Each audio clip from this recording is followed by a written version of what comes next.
हिंदी संस्कृत शिक्षा में आज हम पढ़ेंगे कक्षा 10 संस्कृत तृतीय भाषा स्पंदना पुस्तक का 7वां पाठ। पाठ 7 प्राचीन काले आभारतम आबाल वृद्धम च प्रसृता आसीत संस्कृतवाणी। ये पाठ की भूमिका है और इस भूमिका के माध्यम से संस्कृत भाषा के महत्व को बताया गया है कि संस्कृत भाषा किस प्रकार हमारे भारत में बोली जाती थी। प्राचीन काले, प्राचीन समय में, आभारतम संपूर्ण भारत में, आबाल वृद्धम बच्चों से लेकर बूढ़े तक, बड़े लोग तक, च प्रसृता फैली हुई थी संस्कृत वाणी। आसीत मानी थी संस्कृत वाणी, संस्कृत भाषा। इसका क्या अर्थ हुआ कि प्राचीन काल में संपूर्ण भारत में बच्चों से लेकर वृद्धों तक फैली हुई थी संस्कृत वाणी, अर्थात सभी संस्कृत भाषा को बोलते थे, समझते थे। अनंतरम कुछ समय बाद, चिरकालम यावत काफी समय तक, उत्तरोत्तर घटमाना इयम क्षीणा जाता, धीरे धीरे घटती हुई यह क्षीण हो गई, यह कमजोर हो गई।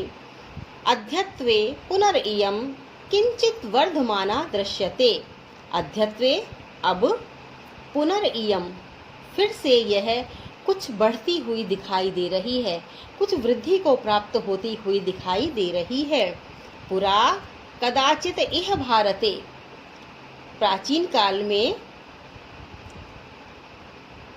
इस भारत में, अजस्रम प्रवहंती इयम संस्कृत गंगा, सतत प्रवाहमान यह संस्कृत रूपी गंगा, पुनरपि लोकहिताय फिर से जन कल्याण के लिए, देवलोकात अवतारणीया देवलोक से अवतरित की जाएगी या देवलोक से उतरेगी। इति धिया अनेके भागीरथा प्रयत्नवन्ते। तो इसके लिए अनेक भागीरथ प्रयत्न कर रहे हैं।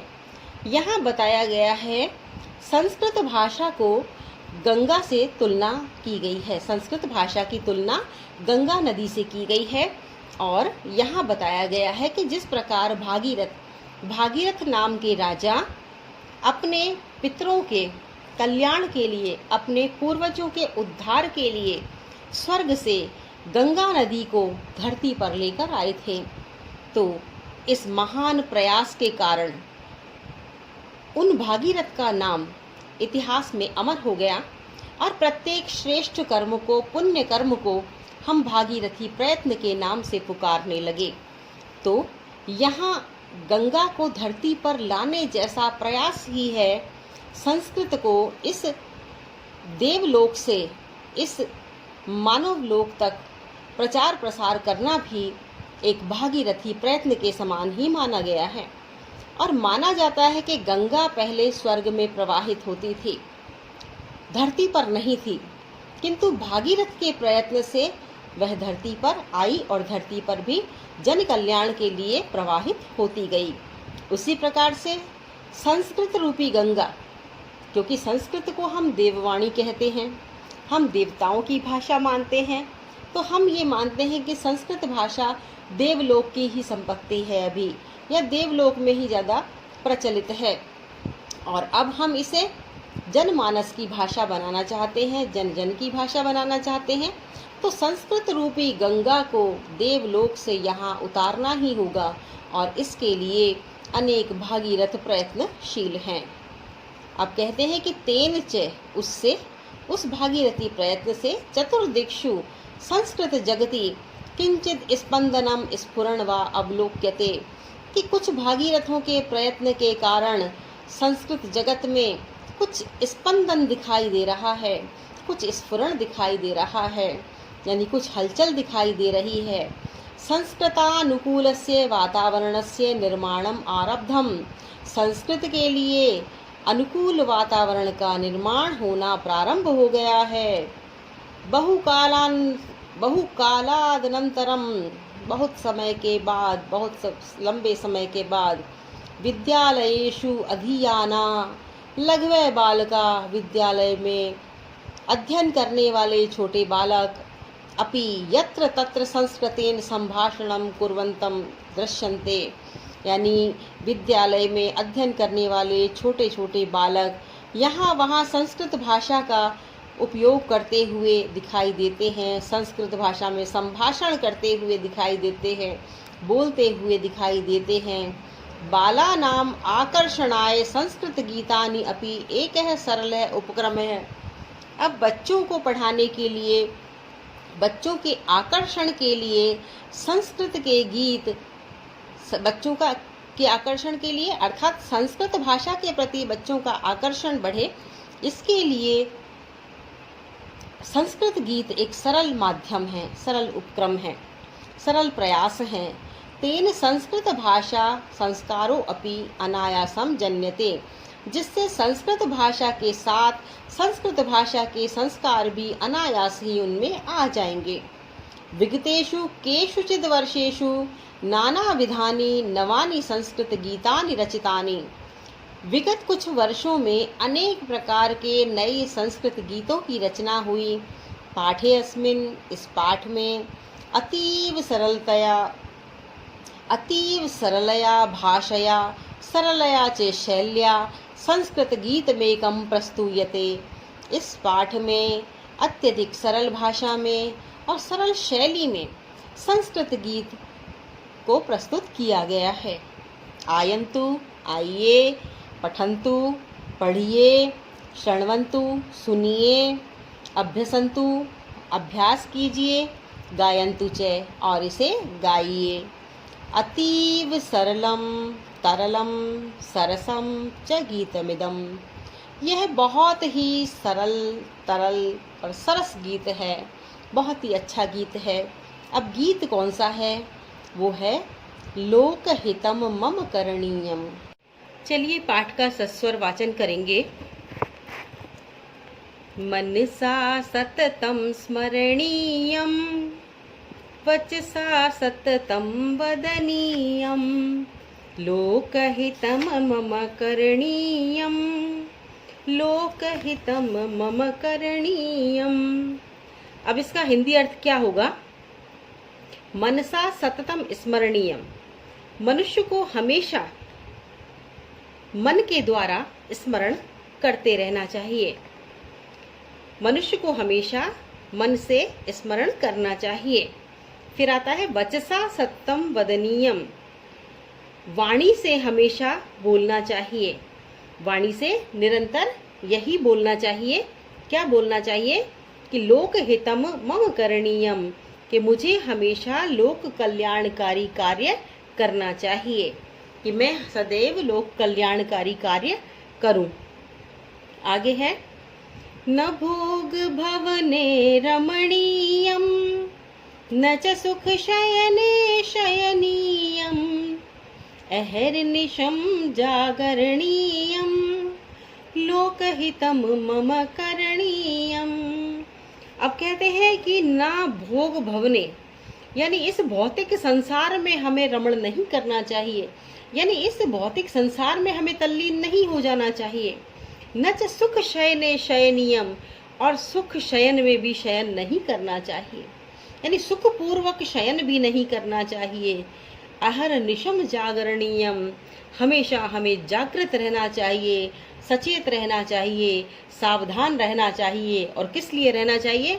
लोकहितम मम करणीयम, क्योंकि मुझे लोकहित के कार्य करने चाहिए, इसलिए मुझे हमेशा सचेत रहना है, जागृत रहना है, सावधान रहना है। कभी भी सुख से सोना नहीं है, क्योंकि जब हम सुख पूर्वक सोते हैं तो कहते हैं ना कि हमें सोने में फिर किसी भी चीज़ का ध्यान नहीं रहता, और जब हमें लोक कल्याणकारी कार्य करने होते हैं तो हमें जागृत अवस्था में रहना होता है। कभी किसी को भी हमारी आवश्यकता पड़े तो हमें उसका सहयोग करना होता है, लोकहित के कार्य करने चाहिए। अब आता है आगे, न जातु दुःखम गणनीयम, न च निज सौख्यम मननीयम, कार्यक्षेत्रे त्वरणीयम् लोकहितम मम करणीयम। कहते हैं कि कभी भी दुख को नहीं गिनना चाहिए, न जातु दुखम गणनीयम। लोक कल्याणकारी कार्य जब आप करते हैं तो अनेक दुख भी आते हैं, तो दुखों को नहीं गिनना चाहिए। न च निज सौख्यम मननीयम, और अपने सुख को ही नहीं मानना चाहिए। यानी दूसरों के दुख दूर करने के लिए हमें अपने सुखों का भी कई बार त्याग करना पड़ता है, तो अपने ही सुखों में नहीं हमें रहना चाहिए, और ना ही जो दुख है उनको गिनना चाहिए, तकलीफों को नहीं गिनना चाहिए, परेशानियों को नहीं गिनना चाहिए। और कार्य क्षेत्र त्वरणीयम, जो कार्य क्षेत्र है, जो हम कार्य करना चाहते हैं, उस कार्य में हमें शीघ्रता करनी चाहिए। लोकहितम मम करणीयम, हमें लोकहित के कार्य करने चाहिए, मुझे लोकहित के कार्य करने चाहिए, या मेरे द्वारा लोकहित के कार्य करने चाहिए। कहते हैं कि देखिए, लोकहित के जब हम कार्य करते हैं तो हम अनेक दुखों से घिर जाते हैं, हमें अपने सुख का भी त्याग करना पड़ता है। तो अगर हमें दुख आते हैं, तकलीफ आती है, परेशानी आती है, तो उन दुखों को गिनना नहीं चाहिए और अपने सुखों में ही नहीं तल्लीन रहना चाहिए, क्योंकि सुख हमें त्यागना पड़ता है दूसरों की सहायता के लिए, उनके कल्याण के लिए। और कार्य क्षेत्र त्वरणीयम, जब भी हमें कोई कार्य करना हो तो हमें उसमें शीघ्रता करनी चाहिए। और लोकहितम मम करणीयम, मेरे द्वारा लोकहित के कार्य करने चाहिए। अब देखिए आगे क्या लिखा हुआ है, देखते हैं। दुख सागरे तरणीयम, दुख सागरे तरणीयम, कष्ट पर्वते चरणीयम, विपत्ति विपिने भ्रमणीयम, लोकहितम मम करणीयम। इसमें कहा गया है कि दुख रूपी सागर में हमें तैरना चाहिए। यानी दुख तो हमें आएंगे ही आएंगे, लेकिन जिस प्रकार से हम सागर में से तैर कर निकल जाते हैं, उसी प्रकार से उस दुख के सागर से भी हमें तैर के निकल जाना चाहिए। अब है कष्ट पर्वते चरणीयम, कष्ट रूपी पर्वत पर भी हमें चढ़ना चाहिए, क्योंकि कहते हैं ना कि कष्ट, तकलीफ पर्वत पर चढ़ने जैसी ही तकलीफों को पार करना होता है। यानी तकलीफों को पार करना बहुत मुश्किल होता है, इतना मुश्किल होता है जैसे कि हम किसी पर्वत पर चढ़ाई कर रहे हो। तो कहते हैं कष्ट रूपी पर्वत पर भी चढ़ना चाहिए। विपत्ति विपने भ्रमणीयम, और विपत्ति रूपी जंगल में भी भ्रमण करना चाहिए, क्योंकि विपत्ति जब आती है तो जिस प्रकार से घना जंगल होता है और घने जंगल में राह सुझाई नहीं देती, हमें रास्ता दिखाई नहीं देता, उसी प्रकार विपत्ति के समय भी हमें कोई मार्ग दिखाई नहीं देता है। इसीलिए विपत्ति को घने जंगल के समान बताया गया है और कहा गया है कि वहाँ पर भी हमको घूमना चाहिए। यानी जैसे कि हम जंगल में घूम घाम के कोई ना कोई मार्ग तलाश लेते हैं, उसी प्रकार से विपत्ति के समय भी हमें चिंतन करके, विचार करके कोई ना कोई रास्ता अवश्य ढूंढ लेना चाहिए, मार्ग तलाश कर लेना चाहिए। लोकहितम मम करणीयम, मेरे द्वारा लोकहित के कार्य करने चाहिए, मुझे लोकहित के कार्य करने चाहिए। अब आता है गहनारण्ये घनांधकारे, बंधुजनाये स्थिता गह्वरे, तत्र मया संचरणीयम, लोकहितम मम करणीयम। कहते हैं गहन अंधकार में कि जो बंधुजन है, जो लोग हैं, जो मित्र हैं, जो मेरे साथी जन हैं, वो घने अंधकार में अगर गिरे हुए हैं, अगर वे ऐसे स्थान पर हैं जहाँ गहरी गुफा है, गहरा गर्त है, गहरी अंधकारमय गुफा है, या ऐसे स्थान पर हैं, तो मुझे वहाँ भी चलना चाहिए। इस कहने का मतलब यह है कि कवि कहता है कि जो बंधु लोग गहन वन में, घरगोन अंधकार में और गर्त में स्थित हैं, वहाँ मुझे चलना चाहिए। मतलब विपत्तिग्रस्त लोगों की हमें सहायता करनी चाहिए, क्योंकि जब विपत्ति आती है, परेशानियाँ आती हैं, तो हमें लगता है हम जैसे किसी गुफा में, अंधेरी गुफा में चले गए हैं, जहाँ से हमें कोई रास्ता दिखाई नहीं दे रहा। जैसे घने अंधकार ने हमें चारों ओर से समेट लिया है और हमें कुछ भी दिखाई नहीं दे रहा, प्रकाश की कोई किरण दिखाई नहीं दे रही, क्योंकि कोई भी चीज़ हमें दिखाई देती है तो प्रकाश में ही दिखाई देती है, अंधेरे में हम कुछ देख नहीं पाते हैं। तो यहाँ अंधकार को विपत्तियों का सूचक बताया है और घने जंगलों का सूचक बताया है, कि घने जंगल जिस प्रकार से होते हैं, घने अंधकार जिस प्रकार से होते हैं, उसी प्रकार से विपत्तियां भी ऐसी ही होती हैं और विपत्ति में भी हम इसी प्रकार से फंस जाते हैं। जिस प्रकार से हम अंधेरे में देख नहीं पाते, विपत्तियों के समय भी हमें कोई मार्ग सुझाई नहीं देता। हमें ऐसा लगता है कि हम किसी घने जंगल में भटक गए हैं और रास्ता दिखाई नहीं दे रहा, तो हमें वहाँ चलना चाहिए और लोकहित के कार्य करने चाहिए। यानी हमें वहाँ जाकर भी जो हमारे बंधुजन हैं उन सबकी भलाई का कार्य करना चाहिए, उन सबकी सहायता करनी चाहिए। अब देखिए यहाँ पर संधि विच्छेद भी दे रखा है। गहनारण्य, गहन प्लस अरण्य, गहनारण्य घने जंगल में, घनांधकारे, घने अंधकार में, घन प्लस अंधकारे, घनांधकारे, यहाँ दीर्घ संधि हो गई। गहन अरण्य, यहाँ भी दीर्घ संधि हो गई। दीर्घ संधि कैसे होती है? अ प्लस आ, अ प्लस आ। अगर दीर्घ संधि को आप समझना चाहते हैं तो बहुत ही शॉर्ट रूप में मैं आपको समझाती हूँ कि दो स्वर मिलकर एक बड़ा स्वर बनाते हैं, दो समान स्वर मिलकर एक बड़ा स्वर बनाते हैं, एक बड़ा या दीर्घ स्वर बनाते हैं, तो उसे हम दीर्घ संधि कहते हैं। जैसे अ प्लस आ बराबर आ, ई प्लस ई बराबर ई, ऊ प्लस ऊ बराबर ऊ। तो इस प्रकार से ये दीर्घ संधि हो जाती है। संधि वाले चैप्टर में आप इसको पढ़ सकते हैं। अब आते हैं ये अभ्यासार्थ प्रश्न, अभ्यास प्रश्न। इसमें वस्तुनिष्ठ प्रश्न हैं और इसमें आपको 4 विकल्प दिए हुए हैं। अस्माकं करणीयम किम अस्ति। अब इसमें पूछा है कि हमारे लिए करने योग्य क्या है। निर्धनानां सहाय्यम, रोगिणां सेवाम, ज्ञानस्य धनस्य च दानम और लोकहितम। तो करने योग्य तो तीनों ही कार्य हैं, लेकिन जब हम लोकहित की बात करते हैं तो उनमें ये सब कुछ आ जाता है। तो हम लिखेंगे लोकहितम। तो लोकहितम लिखने के लिए हम यहाँ पर ई लिख देंगे, क्योंकि ई वाला जो विकल्प है वो सही है। तो हम कभी कभी यहाँ पर जो निशान लगा देते हैं वो निशान हमें नहीं लगाना है, बल्कि ब्रैकेट में हमको बड़ी ई लिखनी है, यानी ई लिखनी है। अब दूसरा है अस्माभि कुत्र न शयनीयम। हमें कहाँ नहीं सोना चाहिए या कहाँ हम नहीं सोएंगे। सुखशय्यायाम, शरशय्यायाम, परशय्यायाम, तृणशय्यायाम। तो पाठ में दिया हुआ है सुखशय्यायाम, यानी सुख रूपी पलंग पर, सुख रूपी शैया पर। अब तीसरा प्रश्न है लोकहिताय कदा जागरणीयम। लोकहित के लिए हम कब जागृत रहेंगे।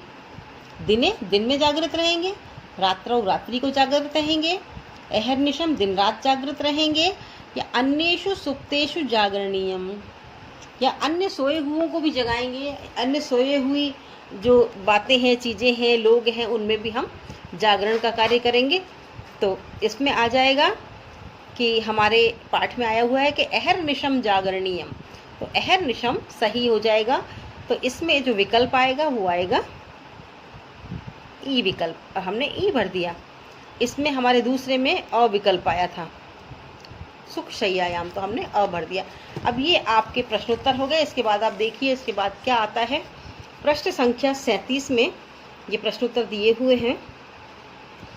कुत्र तरणीयम, दुख सागरे, दुस्तर सागरे, सुख सागरे, गंगा सागरे। तो जो पाठ में आया हुआ है वही यहाँ हमको लिखना है। पाठ में आया हुआ है दुख सागरे तरणीयम, तो यहाँ पर हम लिख देंगे अ। अब है अस्मिन् गीते आदृत्य कति अनीयर प्रत्यांतानि स्मरणीयम इत्यादिनी पदानि प्रयुक्तानि। अब इसमें पूछा गया है कि इस गीत पर आधारित कितने अनीयर प्रत्यांत शब्द हैं, यानी कितने ऐसे शब्द हैं इसमें जिसमें कि अनीयर प्रत्यय जुड़ा हुआ है। जैसे स्मरण, अनीयर। तो हमें इन प्रत्ययों की गिनती गिननी है, संख्या बतानी है।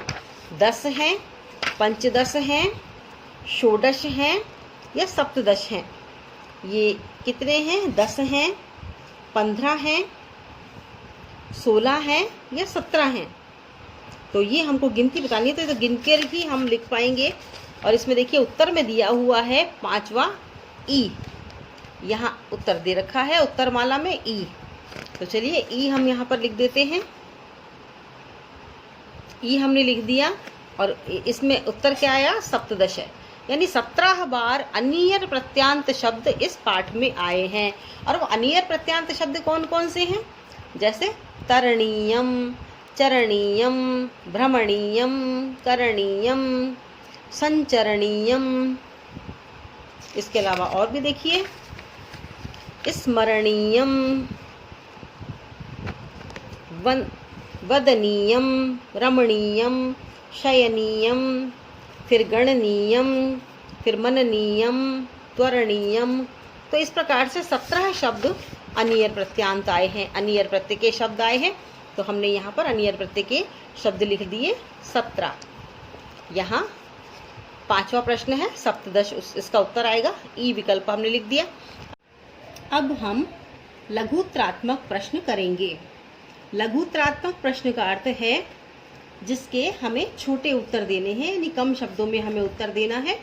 तो चलिए इसका हम देखते हैं। प्रश्न नंबर 1 है, त्वरणीयम, तरणीयम च इत्यनयो द्वयो के अर्थभेद है। त्वरणीयम और तरणीयम, इन दोनों में अर्थभेद क्या है, अर्थ का क्या भेद है? तो देखते हैं। त्वरणीयम का अर्थ होता है शीघ्रता करना, शीघ्रता कर्तव्य, और तरणीयम का अर्थ होता है तैरना। तो हम इसका क्या लिखेंगे? उत्तर लिखेंगे त्वरणीयम इति पदस्य अर्थः भवति शीघ्रता कर्तव्या, तथा च तरणीयम इति पदस्य अर्थम तरणम कर्तव्यम भवति एवं। तो हम ये इसका उत्तर लिख देंगे। अब दूसरा है, अस्माभि कुत्र संचरणीयम, हमें कहाँ संचरण करना चाहिए? तो इसका उत्तर लिखेंगे, ये बंधुजना गहनारण्ये घनांधकारे गह्वरे च स्थिता तत्र अस्माभिः संचरणीयम। प्रश्न नंबर 3 है, अधोलिखित पदानां पर्याय पदम पाठात अन्विष्य लिखतु। नीचे जो पद दिए गए हैं इनके पर्यायवाची शब्द पाठ में से ढूंढ कर लिखिए। तो ये सारे शब्द जो यहाँ पर दिए हैं ये अतिरिक्त शब्द हैं, और हमें जो लिखने हैं वो शब्द पाठ में आए हुए हैं। तो तुरंत ही हमारे दिमाग में वो शब्द आ जाएंगे, हम उन्हें लिख देंगे। पहला जो शब्द है जन कल्याणम, तो जन कल्याणम को हम क्या कहेंगे? पाठ में आया हुआ है लोकहितम, लोकहित। दूसरा शब्द है वाण्या, यानी वाणी से, इसका क्या शब्द पाठ में आया हुआ है? वचसा। तीसरा शब्द है चलनीयम, चलनीयम का जो एक शब्द पाठ में आया है वो है चरणीयम, कष्ट पर्वते चरणीयम। बांधवा, चौथा शब्द है बांधवा, बांधवा का आया है बंधुजना, पाठ में आया है कि बंधुजना ये स्थिता गह्वरे। अब है तमसी, तमसी का मतलब होता है अंधकार, तो अंधकारे कर देंगे। अब इसके बाद है स्थूल पदम आधृत्य प्रश्न निर्माणम कुर्वन्तु। स्थूल पद जो ये मोटे अक्षरों में शब्द दे रखे हैं इनको आधार बनाकर आप प्रश्न बनाइए, प्रश्न निर्माण कीजिए। प्रश्न निर्माण का क्या मतलब होता है कि कोई हमें उत्तर दे दिया जाता है और हमसे कहा जाता है कि इसका प्रश्न बनाइए, अर्थात कौन सा प्रश्न हमें पूछना है जिसका उत्तर ये होगा, तो हम प्रश्न बनाएंगे। अहर्निशम जागरणीयम, अहर्निशम मोटे शब्दों में दे रखा है, तो इसके स्थान पर हम प्रश्नवाचक शब्द लिख देंगे कदा जागरणीयम। वो कहते हैं कि दिन रात हमें जागृत रहना चाहिए, जागृत रहना है, हम रहेंगे। तो इसका हम प्रश्न क्या बनाएंगे कि कब हमें जागृत रहना चाहिए, कब हम जागृत रहें। अब दूसरा है न जातु दुखम गणनीयम, यहाँ पर दुखम को मोटे अक्षरों में लिखा गया है, तो हम प्रश्न बनाएंगे न जातु, दुखम के स्थान पर लिख देंगे किम, किम गणनीयम। तीसरा प्रश्न है न भोग भवने रमणीयम, न रमणीयम, ये तो ऐसा कैसा आ जाएगा? भोग भवने के स्थान पर हम लिखेंगे कुत्र, तो न कुत्र रमणीयम या कुत्र न रमणीयम, दोनों एक ही बात है, लिख सकते हैं। फिर है मनसा सततम स्मरणीयम, मन से हमेशा याद करना चाहिए या याद करेंगे, याद करना चाहिए। तो मनसा यहाँ पर जो है मोटे अक्षरों में दिया हुआ है, इसके स्थान पर हम लिखेंगे केन, तो लिख देंगे केन सततम स्मरणीयम। अब है हमारे ये 5वां प्रश्न, अधोलिखित पदेषु मूल धातु प्रत्यम च पृथक कृत्वा लिखन्तु।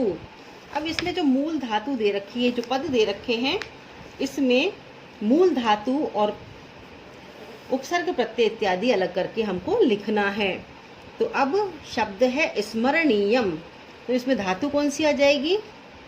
स्मृ धातु, स्मृ धातु, और प्रत्यय आ गया अनियर, क्योंकि इस पाठ में अनियर प्रत्यांत 17 शब्द आए हुए हैं, तो अधिकतर शब्द अनियर प्रत्यांत हैं। करणीयम, तो धातु कौन सी आ गई? क्री, और जिसमें प्रत्यय आ गया अनियर, जिसमें ईयम आता है अंत में, उसमें अनियर प्रत्यय लगा हुआ होता है। अब आ गया रमणीयम, रम, रमण करना, और वही अनियर आ जाएगा प्रत्यय। अम विभक्ति आ गई बाद में, तो रमणीयम हो गया। फिर जागरणीयम, जागरी धातु, धातु है जागरी और अनियर प्रत्यय है। इसमें धातु और प्रत्यय ही पूछा है, नहीं तो हम अम विभक्ति भी लिख देते बाद में। अब है 6ठा प्रश्न, संस्कृतेन वाक्य निर्माणम कुर्वन्तु अधोदत्त पदानि प्रयुज्य, यानी जो नीचे पद दिए हुए हैं उनका प्रयोग करते हुए संस्कृत में वाक्य निर्माण आपको करना है।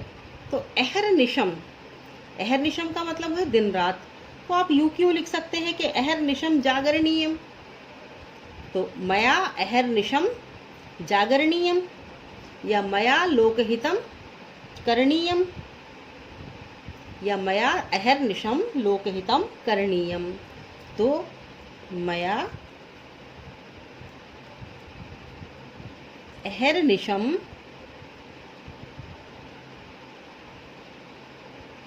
अहर्निशम लोकहितम करणीयम, या कर्तव्यम भी लिख सकते। अब दूसरा शब्द है तत्र, तो तत्र का सीधा साधा लिख दो, तत्र बालिका क्रीडन्ति, तत्र बालिका क्रीडन्ति, वहां बच्चे खेलते हैं। अब तीसरा है न जातु, तो वही लिख दो आपके न जातु दुखम गणनीयम, तो न जातु दुखम, चाहे गणनीयम चाहे स्वीकरणीयम, दोनों में से कोई सा भी हम लिख सकते हैं यहाँ पर, जो आपको सरल लगता है। इसके बाद अब जो ये प्रश्न है, एक निबंधात्मक प्रश्न इसमें और है, ये देखें, निबंधात्मक प्रश्न है, गहनारण्ये करणीयम इत्यस्य श्लोकस्य हिंद्या अनुवाद करणीयम।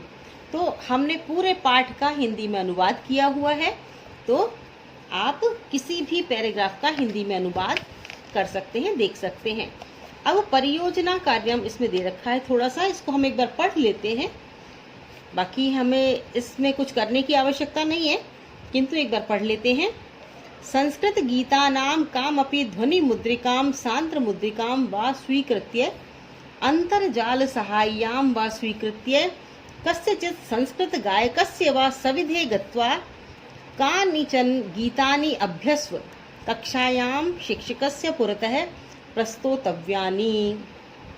अब इसमें सामान्य रूप में आप समझ लीजिए कि इसमें ये कह रहे हैं कि आप कुछ गीतों का अभ्यास कीजिए, उनकी जो ध्वनि होती है, जो उनकी लय है, ताल है, सुर है, उसको जानिए और उसकी सहायता से आप गाने का प्रयास कीजिए। किसी गायक के पास जाइए जो संस्कृत भाषा में गीत गाता हो, उसके पास जाइए और गीत गाने का प्रयास कीजिए, और उसके बाद अभ्यास करके गीत को कक्षा में अध्यापक के सामने प्रस्तुत कीजिए। पुरतः प्रस्तोतव्यानि, प्रस्तुत करना चाहिए। अब है अस्मिन् गीते स्मरणीयम इत्यादि सप्तदश अनियर प्रत्यांतानि पदानि प्रयुक्तानि, कि इस गीत में स्मरणीयम जैसे अनियर प्रत्यय के 17 प्रत्यांत शब्दों का प्रयोग हुआ है। तदतिरिच्य नवानि कानिचन 10 तादृशानि पदानि प्रयुज्य वाक्य निर्माणं क्रियताम्। अब ऐसे ही आप कोई और 10 शब्द ढूंढिए और उनका वाक्य में निर्माण कीजिए, वाक्य बनाइए उनसे, उन शब्दों से। अब इसमें उदाहरण दे रखा है, अस्माभिः प्रतिदिनं पठनीयम, हमें प्रतिदिन पढ़ना चाहिए। तो ये इस प्रकार से उदाहरण दे रखा है। तो आप कोई 10 शब्द और ढूंढिए और उसके साथ आप कुछ अनुवाद कीजिए। तो ये अभ्यास कार्य है। एक तो गायन का अभ्यास कीजिए और कुछ शब्दों को लेकर वाक्य बनाने का अभ्यास कीजिए। तो ये था पाठ 7, लोकहितं मम करणीयम्।